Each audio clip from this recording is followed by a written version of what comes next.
as Black Panther is going to release today and we will see the nation of Wakanda, the most technologically advanced nation on the entire planet. Having a look at the trailers, we get to see that it is a technologically advanced nation with some pretty cool stuffs. It is a country which is isolated to the entire world.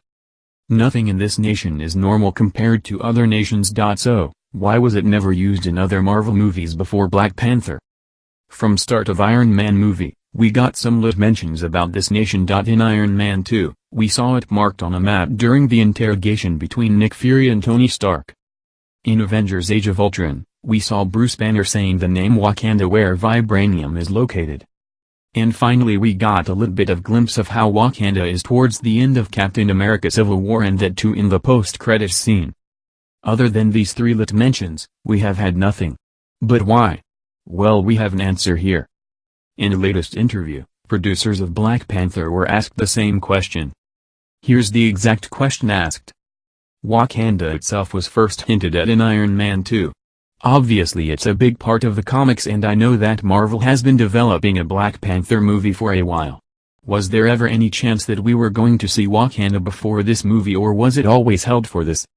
This question was answered by Moore. Here's what he said. We talked about it. And the truth was, there was so much to bite off that we didn't want to waste it. We could have gone there a couple of times before. There were iterations of other scripts where we did go to Wakanda. But we didn't want to tease it without a full idea of what it was going to be. We didn't want to start locking into ideas without having a story or a filmmaker who had a full understanding of what the country was. All of those ideas fell to the wayside until we could spend a full movie on it. Well, that was right. Wakanda is a big part of the Marvel Comics lore. And if some director would have shown it in the past, then Ryan Coogler would have had to stick to that vision and explore that. He would not have gotten his creative freedom, and we would not have got what supposedly is the best looking nation in the entire MCU. And if Coogler would have done it in his own way, and it turned out to be different from what we saw before, there would have been irregularities which we would not have liked at all.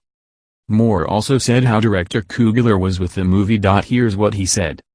I think Ryan is a fantastic storyteller, specifically with character. We sort of knew the overall framework of what we wanted the movie to be.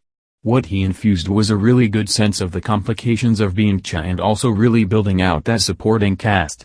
One of the things that we love about the property of Black Panther is that there are so many interesting roles around him.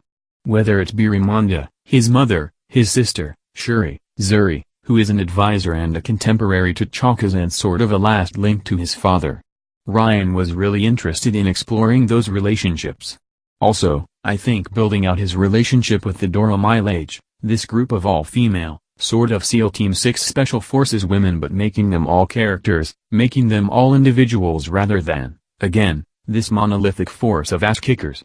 That would be fun, and we'd always thought that it'd be fun. But what we didn't expect and what he really wanted to explore is the depth of the emotional connections between Cha and those individuals.